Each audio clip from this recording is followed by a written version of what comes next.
3차 전도 여행 살펴보고 있습니다. 특별히 그 중에서도 에베소에서 하는 사역.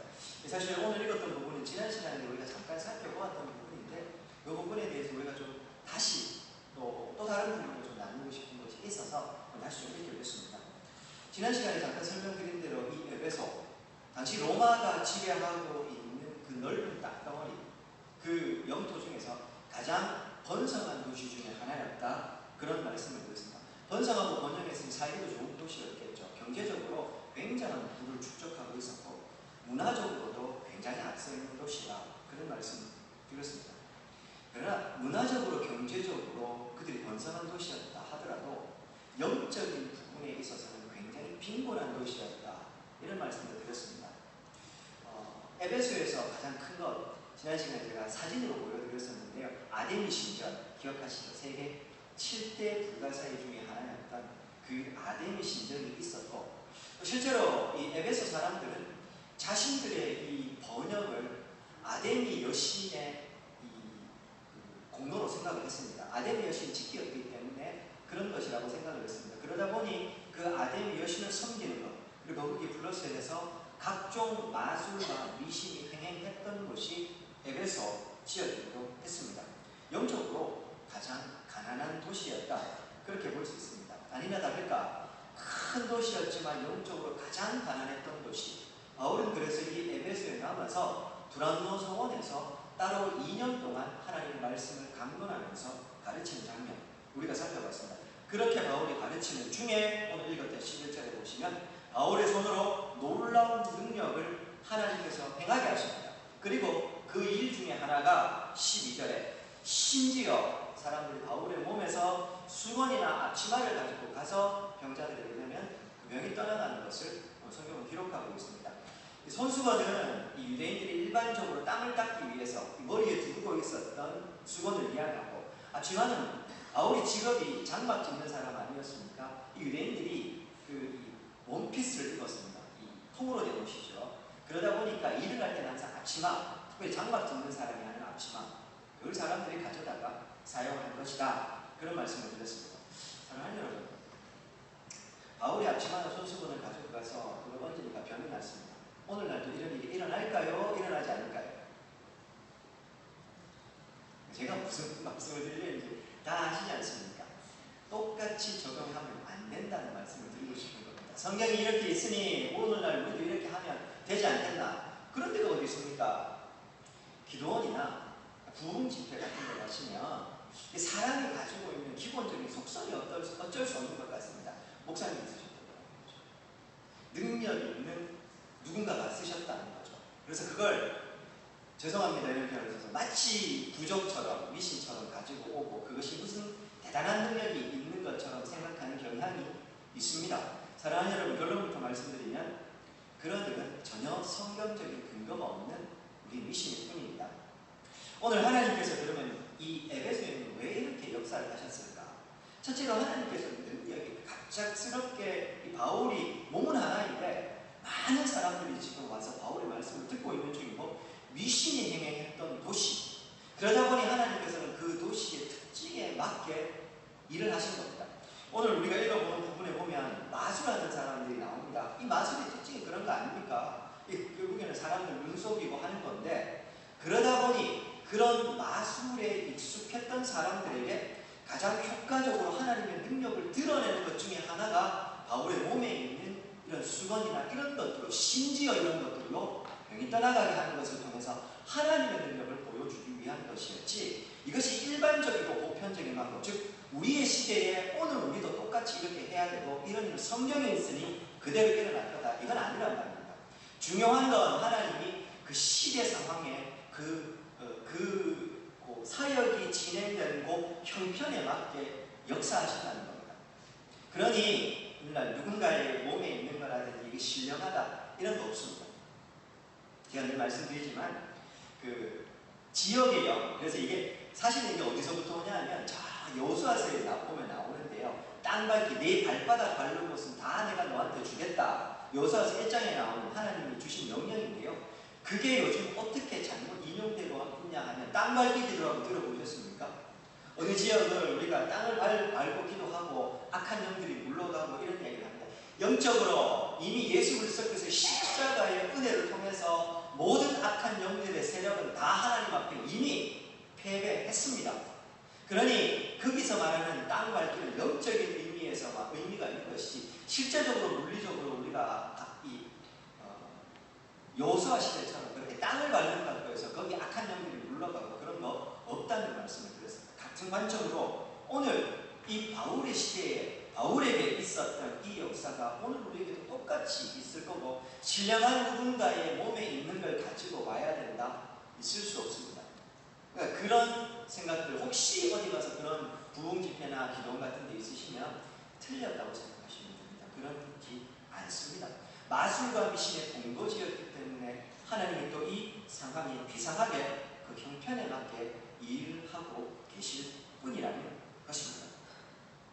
우리도 자녀들한테요, 자녀를 사랑하죠. 자녀가 요청하면 어떨 때는 이렇게 들어주고 어떨 때는 이렇게도 들어주고 하시지 않습니까? 자녀의 형편과 상황에 맞게 부모님들이 거기에 들어주는 겁니다. 하나님도 똑같은 겁니다. 오해가 없으셨으면 좋겠습니다. 자, 어쨌든 바울이 이렇게 놀랍게 역사를 하는 중에 13절 보십시오. 이 모습을 보고 있다가 이에 돌아다니며 마술하는 어떤 유대인들이 시험 삼아서 악귀 들린 자에게 주 예수의 이름을 불러서 말합니다. 내가 바울이 전파하는 예수를 의지하여 너에게 명한다. 그렇게 이야기를 하고 있는 겁니다. 그리고 14절과 15절에 보면 제사장, 여기서 제사장으로 되어 있는데 헬라어 원문에는 대제사장을 지칭하는 겁니다. 근데 이 스게와의 일곱 아들이 진짜 대제사장의 아들들이었는지는 잘 모르겠습니다. 아마도 학자들은 대제사장을 지칭하는, 사칭해서 이렇게 쓰고 있는 것이라고 생각하는데요.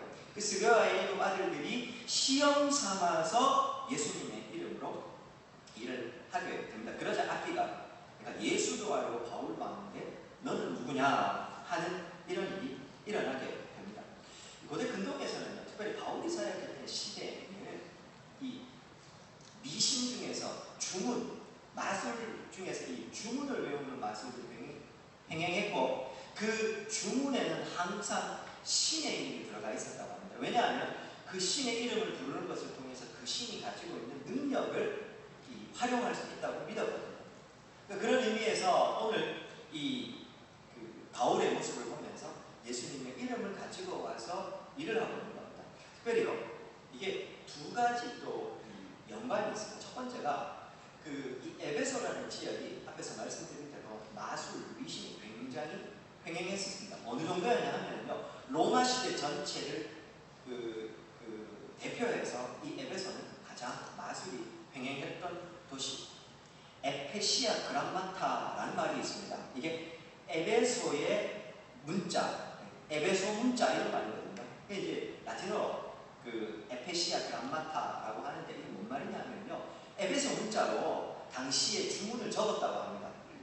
그 말이 무슨 말이냐 하면 그만큼 이 에베소가 마술, 미신에서 주문하는데 대표적인 곳이었고, 그러다 보니 이 에베소뿐만 아니라 다른 문화권에서도 주문을 적을 때는 이 에베소 문자를 가지고 와서 적었답니다. 제가 인터넷에 아무리 찾아봐도요, 에페시아 그람마타를 찾을 수가 없습니다. 이게 모양 어떻게 생겼는지를 잘 모르겠는데요, 하여튼 이 문자로 주문을 적었다고 합니다. 그만큼 이 에베소는 이 주문, 미신, 마술의 대표적인 도시였다고 합니다. 또 하나, 여기에 보면 그 주문을 외우는데 어떤 유대인들도 하고 있고, 그 중에 유대의 대제사장 스게와의 일곱 아들들도 그렇게 하고 있다고 하는데, 특별히 이 로마 시대 때요, 이 유대인들이 마술을 행하는 데 있어서 굉장히 좀 독보적인 존재였다고 합니다.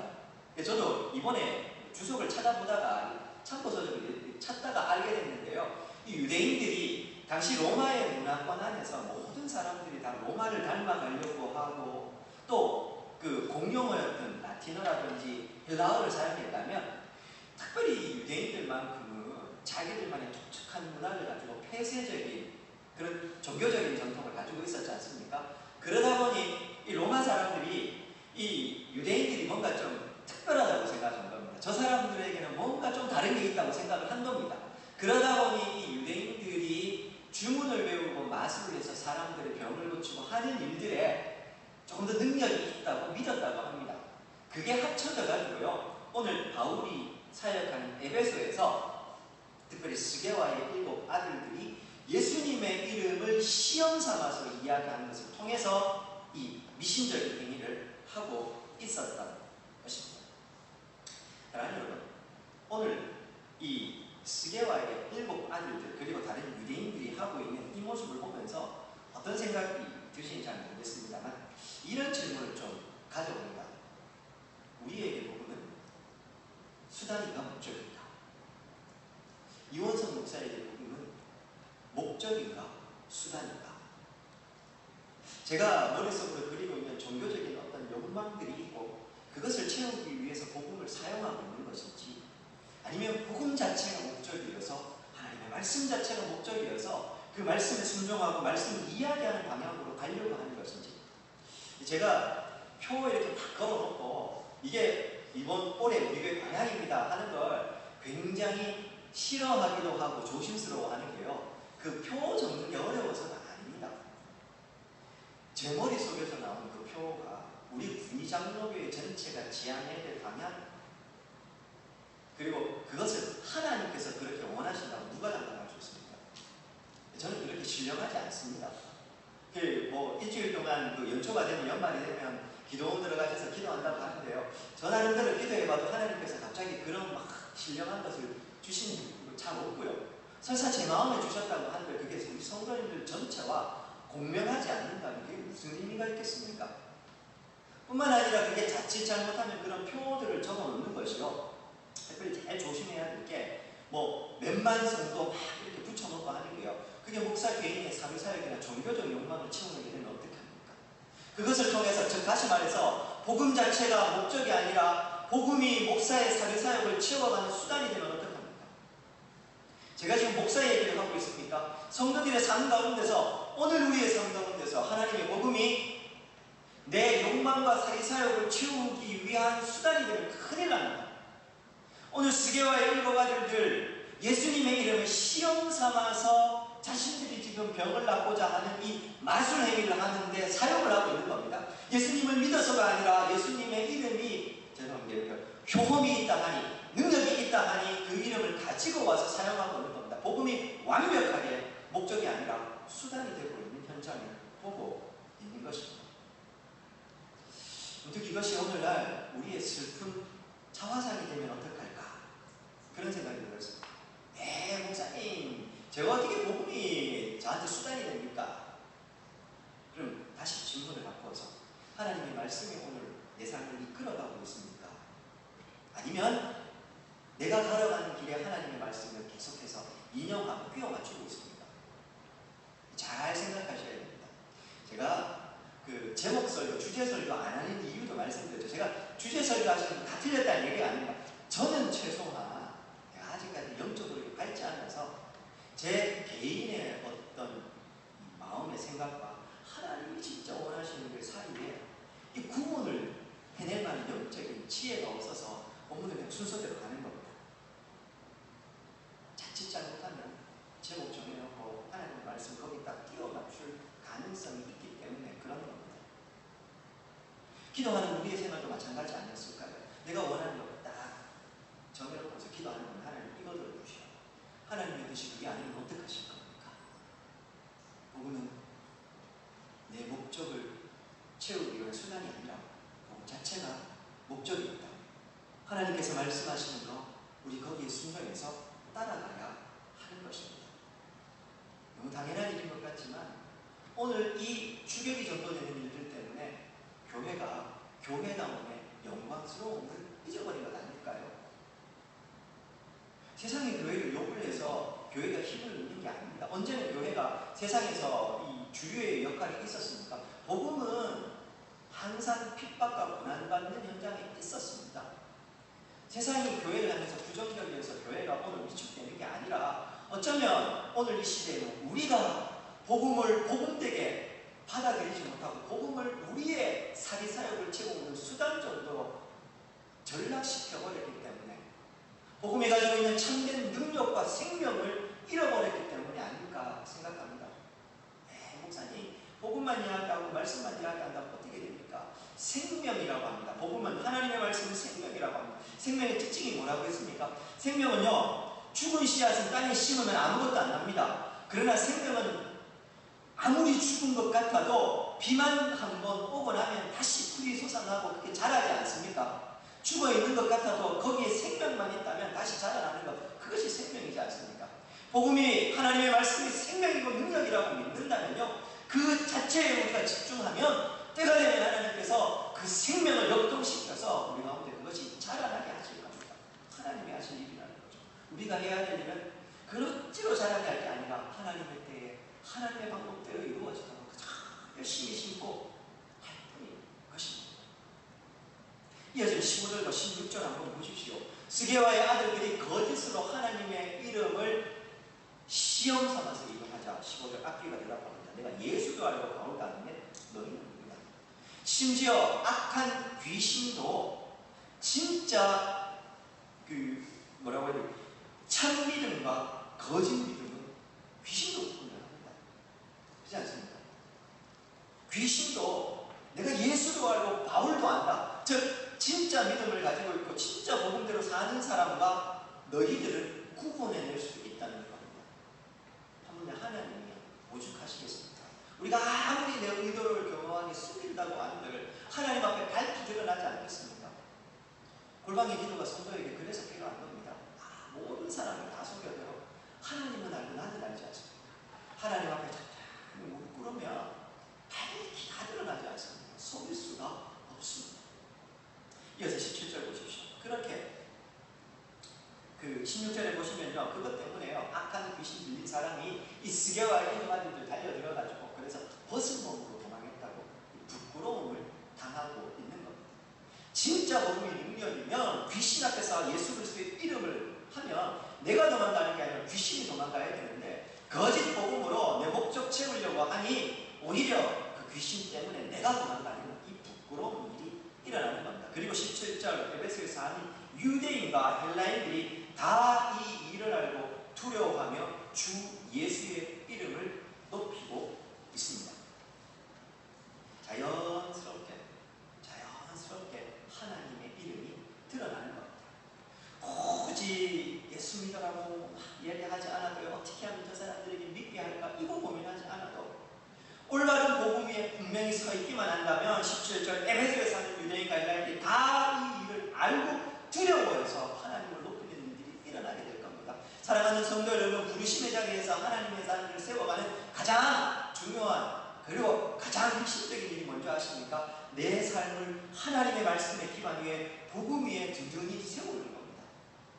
그리고 그것을 어떻게 삶으로 실천합니까? 한 말씀 한 말씀 읽고 깨달아지는 대로 그대로 삶 가운데 실천해 살아가는 겁니다. 아무것도 아닌 것 같고 내가 지금 이 실천하는 이 작은 일이 저 큰 천운성 같은 세상 앞에 무엇일까 싶지만 그건 하나님이 하실 일이요, 나는 나대로 내 삶에 대해서 깨달아진 대로 살아가기만 하면 하나님이 그것을 통해서 역사하셔서 오늘 본문에 나온 대로 사람들이 이 일을 알고 두려워하며 예수의 이름을 높이는 일들이 일어나게 될 것입니다.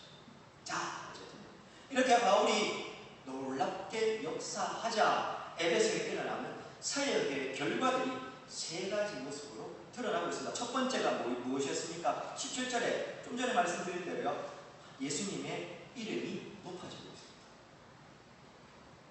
복음을 복음대로 사역을 하자, 하나님의 말씀에 기반해서 올바른 참믿음으로 사역을 하자. 첫 번째, 하나님의 이름이 높아지는 일이 일어납니다. 두 번째, 18절에서 어떤 일이 일어납니까? 믿는 사람들이 와서 자복하여 자신들의 행한 일을 알리는, 즉 회개하는 역사가 일어납니다. 세 번째, 19절, 그 다음 어떤 일이 일어납니까? 마술을 행하던 사람이 은 5만이나 되는 책을 태우는 일이 일어나게 됩니다. 복음이 선포될 때 순차적으로 일어나는 일들입니다. 사실 이 단계가 구분되는 게 아니고요, 구분하자면 그런 것이지 이 모든 일이 한꺼번에 다 일어나는 겁니다. 자, 하나씩 좀 살펴볼까요? 주 예수의 이름을 높이는 일이 일어나고 있습니다. 반대로 이야기하면 내가 진짜 하나님의 말씀 가운데 온전히 사는가, 우리 교회가 정말 구하고 있는가 그렇지 않는가, 그건요 우리가 이 길을 걸어갈 때 내 이름이 드러나는가 하나님의 이름이 드러나는가, 그거 보면 금방 답이 나옵니다. 다르게 말하면 저 사람이 사역자든 중직자든 상관없으면 직분자든 저 사람이 진짜 올바른 믿음을 가졌는가, 무엇으로 복음되는가, 저 사람이 저 하는 일을 통해서 하나님의 이름이 높아지는지 자신의 이름이 높아지는지 그거 보면 금방 드러납니다. 그건 숨길 수가 없습니다. 스스로에게 늘 묻습니다. 하나님, 우리 군이 장로교회에 이원성 목사님이 드러납니까? 하나님의 이름이 높아지고 있습니까? 스스로에게 저도 묻습니다. 여러분들도 물으셔야 됩니다. 내가 직분을 받아서 섬기는 이 일을 통해서 내 이름이 드러나는지 하나님의 이름이 높아지는지, 내가 올바로 복음에 서 있는지 그렇지 않는지 첫 번째 기준이 될 겁니다. 두 번째, 믿은 사람들이 많이 와서 자복하고 자신의 행한 일을 알리고 있습니다. 많은 믿는 사람들이 생겨나고 있었다는 겁니다. 이게 별거 아닌 것 같지만 앞에서 말씀드린 복음이 생명이 있기만 하면 믿는 사람들이 늘어나는 건 너무 자연스러운 겁니다. 숫자 늘어난다는 이야기를 하는 게 아닙니다. 제가 오늘 하고 싶은 얘기, 당연히 우리 군이 장로교회가 복음 앞에 굳건히 서 있으면 믿는 사람들이 늘어날 때 숫자적으로도 늘어나겠죠. 그것도 복음의 능력의 하나의 양상입니다. 그러나 그것과 동시에 양적인 부분만 아니라 질적인 부분, 즉 우리 교회 안에 있는, 우리 군이 장로교회 안에 있는 성도님들 한 분 한 분의 삶이 변화해서 참된 믿음으로 돌아오는가 그렇지 않은가, 이것도 두 번째 우리가 참된 복음에 서 있을 때 일어나는 일이라는 겁니다. 그 전에 그냥 습관적으로 교회를 다녔던 사람들의 삶이 변하는 겁니다. 그 전에는 그냥 자리만 지켰던 사람들이 주의 나라와 의를 위해서 헌신하는 일들이 일어나는 겁니다. 그런 일들이 일어나게 될 것입니다. 세 번째, 18절에 어떤 일이 납니까? 사람들이요, 그 많은 사람들이 와서 자복하고 회개하는 일이 일어나고 있습니다. 그리고 19절에 그 자복하고 회개한 사람들의 구체적인 삶의 모습이 나옵니다. 그게 뭡니까? 은 5만이나 되는 값어치의 마술책들을 태워버리고 있는 일들이 일어나게 되는 겁니다. 세 번째, 하나님의 능력, 참된 복음의 가치에서 일어나는 세 번째 일은 자복하고 회개하고 삶이 변화되고 삶을 돌이키는 사람들이 많이 일어나게 된다는 것입니다. 사랑하는 여러분, 제가 가끔 우리가 참으로 복음을 경험하고 나면 가치혁명을 겪게 된다, 그런 말씀을 드렸습니다. 뭐 대단한 거 아닙니다. 옛날에는 저게 진짜 중요해 보였는데 예수 딱 믿고 나니까 저거 별거 아니구나, 그게 가치혁명인 겁니다. 청년들과 오랫동안 사역을 했었습니다. 많은 청년들이요, 예수님을 진짜 만나고 나면 무슨 변화가 일어나는 거 아십니까? 술, 담배 끊는 거예요. 예, 그런 일도 일어납니다. 근데 그것보다 진짜 중요한 일이 납니다. 목사님, 예수 제대로 믿고 나니까요, 한 1년쯤 지나니까 친구들이 다 바뀌대요. 이런 얘기예요. 그전에는요, 진짜 친하고 좋았던 이 친구들과 만나고 했는데 예수님 진짜 믿고 내 삶이 바뀌고 나니까요, 왜 친구들이 멀어지겠습니까? 내가 친구들 멀리해서가 아닙니다. 친구들이 나를 보고 재미없다는 겁니다. 같이 술 친구도 안 돼, 농담도 못해, 뭐 이렇게 하자고, 이건 이래서 안 돼, 저건 저래서 안 돼, 아시지 않습니까?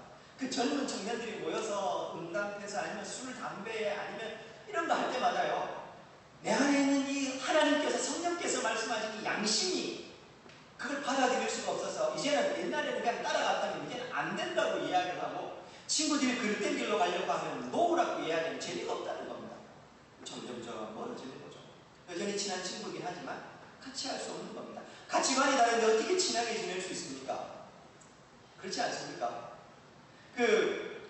제가 친하게 지내는 스님도 있고 신부님도 계십니다. 그런데 그분들과 제가 친하게 지낸들 깊이 있는 대화를 하겠습니까? 기본적으로 신앙의 가치가 다른데요, 제가 친하게 지낸다는 것은 한 번씩 만나서 그냥 이웃에 있으니 차 한잔 한다는 거지, 깊이 있는 대화 뭐 그렇게 할 수 있겠습니까? 할 수가 없습니다. 가치관이 다른데 어떻게 이야기를 할 수 있다는 말입니까? 마찬가지라는 겁니다. 가치 영향을 겪는다는 건 그런 의미입니다. 자복하고 회개한다는 말을 너무 크게 생각하지 마시고, 내가 복음의 가치에 진짜로 자복하고 회개했는가, 내가 저것이 바뀌었는가, 그렇지 않는가, 그거 보면 금방, 옛날에는 너무 귀했던 게 지금 않습니까? 내가 그 모든 것을 다 배설물로 여긴다. 원래 원어라는 다 똥으로 여긴답니다. 그만큼 바울에게 그것은 이제 더 이상 가치 없는 것, 아니 더 이상 거들떠 보기도 싫은 것들로 다 바뀌어 버렸던 겁니다. 예수 그리스도 그것만 중요해진 것이었습니다. 그리고 나서요, 실제로요, 이건 입으로 고백하는 것으로 그치지 않습니다. 가치 영향을 겪은 사람들은 삶으로 그것이 드러나게 되어 있습니다. 19절에서 그것이 어떻게 드러나고 있습니까? 마술책을 태우는 것으로 드러납니다. 그 에페시아 그람마타 당시에 가장 유명했던 이 에베소의 책들, 에베소 문자로 적힌 책들이 있었는데요. 그 책들을 지금 불태웠는데 은 5만이나 태웠다고 합니다. 이 책이라고 하는 게 당시에는 아직까지 파피루스나 양피지에 적혀 있습니다. 사진 한 장만 띄워주시겠습니까? 그 파피루스는 아마 많이 보셨을 겁니다. 근데 그 파피루스가 그 말 그대로 이렇게 적혀 있는 겁니다. 요게 아닙니다. 근데 이제 이런 식으로 적혀 있었던 두루마리 문치들이 있습니다. 그게 값어치가 은 5만이나 되는 것을 지금 불태우고 있었다고 합니다. 은 5만은 그러면 어느 정도 값어치였을까? 이제 우리나라 성경에 그냥 은 5만 이렇게 되어 있지만 NIV 성경 같은 데는 보면요, 은 5만 드라크마라고 되어 있고, 다른 이 번역본에 보면요, several million dollars 이렇게 해서 수백만 달러 이렇게 표현을 합니다. 그러니까 정확하게 얼마다라고 하는 것보다는 은 5만 달란트, 아니 데나리온 혹은 은 5만 그러니까 드라크마나 데나리온이었을 거라고 합니다. 드라크마는 헬라의 화폐 단위고요, 데나리온은 로마의 화폐 단위입니다. 두 화폐 단위가 똑같습니다. 1 데나리온, 1 드라크마는 보통 성인 남성 한 명의 하루 품삯 혹은 로마 군병들의 하루 품삯이 1 데나리온, 1 드라크마였다고 합니다. 은 5만 데나리온 혹은 드라크마나 되는 값어치의 책들을 태웠다는 겁니다. 그러면 이게 어느 정도 좀 될 줄 아시겠죠? 제일 작게 잡아도 1인당 하루에 오늘날 우리 기준으로 보면요, 이 사람이 하루에 일단 한 10만 원 정도라 친다 치면 집값 5만이면 50억이나 아주 큰 도움이 되는 겁니다. 그러니까 단순히 50은 비싸다가 아니고요, 그만큼 어마어마한 양의, 더군다나 오늘날처럼 책이 흔한 시대가 아니었습니다. 지금 얼마나 큰 값어치가 있는지 아시지 않습니까? 그 성경책을요, 성경이 쓰여지던 시대의 기준으로 성경책이 처음부터 끝까지를 다 적어서 두루마리로 저렇게 남긴다고 하면 오늘날로 어느 정도요? 약 20억 정도의 돈이 들어야 된다, 이런 말씀을 제가 드린 적이 있습니다. 책이 글로 모은 것을 남기는 것이 그만큼 희귀하고 귀하던 시대에 은 5만 값어치가 되는 이 책들을 지금 태워버리고 있었던 것입니다. 사랑하는 여러분, 가치혁명이 일어나면 하나님을 위해서 내가 이만큼 헌신했는데 이거 아닙니다. 그거야말로 공로주의죠. 늘 말씀드리지만 우리가 하나님 앞에 무엇을 헌신할 수 있다는 말입니까? 돈을 들이셨습니까? 잘하셨습니다. 그런데 그 돈은 내 겁니까? 하나님 겁니까? 주님 앞에 시간을 들이셨습니까? 그것도 너무 잘하셨습니다. 그러나 그 시간은 하나님의 것입니까? 내 겁니까? 엄밀하게 말하면 우리는 하나님 앞에 드릴 수 있는 게 아무것도 없습니다. 주께서 내게 주신 거 감사해서 감격해서 하나님께 올려드렸을 뿐, 그것이 어떻게 내 자랑이 될 수가 있다는 말입니까? 그렇지 않습니까? 주신 분도 하나님이시요 취하신 분도 하나님이시니 그저 주께서 내게 주셨으니 하나님의 일을 위해서 내가 감동되는 대로 주를 사용하고, 사용되어서 감사하고, 드릴 수 있어서 감사하고, 주의 나라와 의를 위해서 사용하니 감사할 뿐입니다. 그것이 성도의 마지막 고백일 뿐입니다.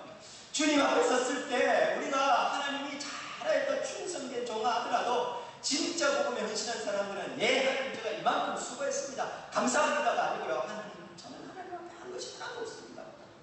그것이 참된 성도의 고백 아니었습니까?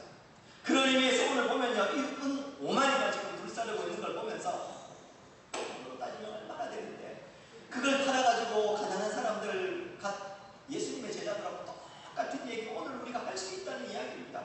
가치혁명이 바뀐 사람들에게 은 5만은 바울의 고백처럼 하면 배설물밖에 여겨지지 않는 겁니다. 그건 더 이상 아무런 가치가 없기 때문에 그걸 태워버릴 수가 있는 겁니다.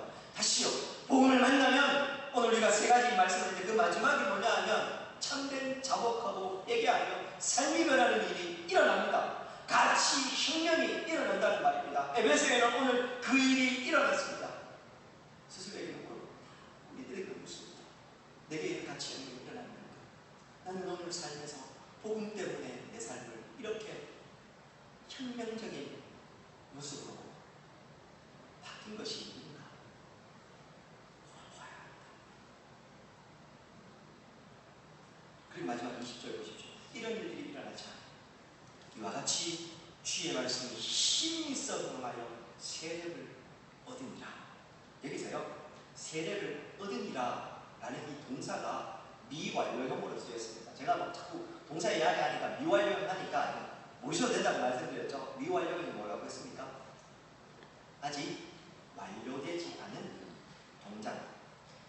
과거 미완료이라면 과거에 그 동작이 계속해서 반복적으로 일어나고 있었다 이 말입니다. 즉 이와 같이 주의 말씀이 힘이 있어 흥황하여 세력을 얻는데 한 번만 이 일이 일어난 게 아니라 에베소에서 지속적으로 반복적으로 주의 말씀이 흥황하는 이 일들이 일어났다는 말입니다. 바울이 병자를 낫게 하고 사람들이 마술책을 태우고 자신들의 삶을 완전히 바꾸는 이 일들이 단회적으로 특별하게 일어나는 것이 아니라 에베소라는 이 도시에 지속적으로 계속해서 일어나고 있었다 이 말입니다. 사랑하는 여러분, 오늘 이 말씀을 보면 어떤 생각이 드시는지 잘 모르겠습니다. 내 안에 복음이 있다면 이런 변화가 있어야 될 겁니다. 사도행전을 보면서 우리 계속해서 살피지 않습니까? 요즘 새벽 기도회 때요, 좀 생소한 단어를 쓰면서 한 번씩 기도 제목을 드리지요. 우리의 신앙생활이 종교화되면 안 됩니다. 그러니까 우리의 신앙생활이 화석화된 신앙생활이 되면 안 됩니다. 이런 말씀을 제가 가끔 드리지요. 무슨 말입니까? 습관적으로 교회에 오고, 습관적으로 새벽에 기도하고, 습관적으로 찬양하고, 그러면 안 된다는 말씀을 제가 늘 드립니다. 찬양을 오늘도 하셨습니다. 오늘 하루 종일 예배 때 찬양을 많이 하셨죠. 그 찬양을 하시면서 어떻게 하셨습니까? 이 찬양은 내가 노래를 부르는 겁니까? 하나님 앞에 내가 찬양으로 내 입술의 고백으로 영광을 올려드리는 겁니까? 주의 이름을 높이는 겁니까? 왜 당연히 주의 이름을 높이는 겁니다. 그럼 이 찬양을 어떻게 하셨습니까? 그냥 뭐 이렇게 늘 부르는 찬송가니까 그냥 부르셨습니까? 이것이 하나님 앞에 올려드리는 내 기쁨의 감격의 고백이다 이런 마음으로 찬양을 하셨습니다. 이전에도 한번 말씀드린 것 같습니다. 교역자가 목사가 되고 나면요, 항상 예배를 돕기 때문에 그것 때문에 정작 제 스스로가 예배자가 안 될 때가 너무 많습니다. 제일 대표적인 게요, 맨날 예배 드리는 맨날 찬양을 부르니까요, 찬양을 부르더라고요. 그냥 열심히 찬양하시라 하고 저는 찬양 안 하는 겁니다. 설교도요, 그냥 늘 듣는 소리니까 그냥 딴 거 하고 있는 겁니다. 어느 날 그런 제가 각성이 된 겁니다. 새벽 기도에 와서요, 어느 날 앉아 있는데 나는 그냥 이 새벽 기도가 저한테는 그냥 의무이긴 하니까요, 그냥 와서 그냥 앉아 있는 겁니다. 무조건 1시간 앉아 있으라고 담임 목사님 이야기했으니 그 시간 그냥 1시간 때우기로 앉아 있는 겁니다. 수요 예배, 주일 오후 예배도 마찬가지입니다. 앉아가지고 있는데요, 하나님 앞에 예배자로 앉아 있는 게 아니라 예배를 구경하는 사람으로 앉아 있고 찬양도 그렇게 들고 있었던 겁니다. 그런 제 모습이 각성되었고요. 그래서 하나님 앞에 다짐한, 하나님, 내가 하나님 앞에서는 그때까지 다른 건 몰라도 이 찬양만큼은 제가 건성건성하지 않도록 도와주십시오. 사랑하는 여러분, 우리도 모르는 순간 어느새 내 신앙생활이 그냥 화석처럼 굳어있는 겁니다. 더 이상 생명이 없는 화석이 식물 화석이 있으면 그건 식물입니다. 그러나 굳어있는 화석가 되어 있는 겁니다. 우리의 신앙생활이 그렇게 되면 안 됩니다. 사랑하는 여러분, 하나님 앞에서는 그때까지 주님 앞에 드리는 찬양은 내 입술에 감격의 고백이 되어야 합니다. 한마디를 하더라도 하나님 앞에 진심을 담아서 기도하는 게 필요할 겁니다. 예배의 자리에 오셨다면 하나님의 말씀을 한 말씀이라도 귀 기울여 들어야 합니다. 이원성 목사 소리 들리는 이 설교하는 스타일이 마음에 안 드시면 그냥 저한테 오셔서 목사님 소리 조금만 덜 질러 주십시오. 고치겠습니다. 그게 아니라 말씀 자체에 관심 없으시면 안 된다는 이야기를 하는 겁니다. 사랑하는 여러분, 오늘 이 말씀 가운데서 우리가 다시금 좀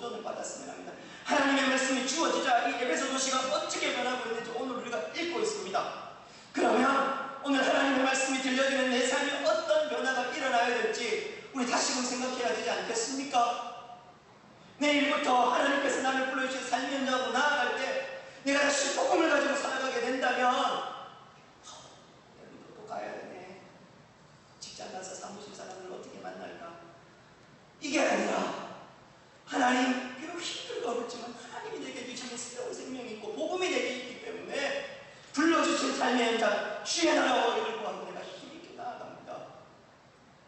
그렇게 나아가야 합니다. 그게 안 되신다고요? 기도해야지.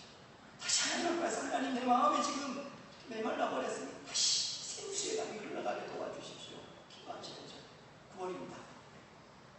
저는 이 9월의 시작에요, 우리가 이런 삶을 좀 회복했으면 하는 겁니다. 그래서 다시 녹음 리본을 다시 좀 하려고 했던 겁니다. 사랑하는 여러분, 복음이 우리에게 수단입니까? 목적입니까?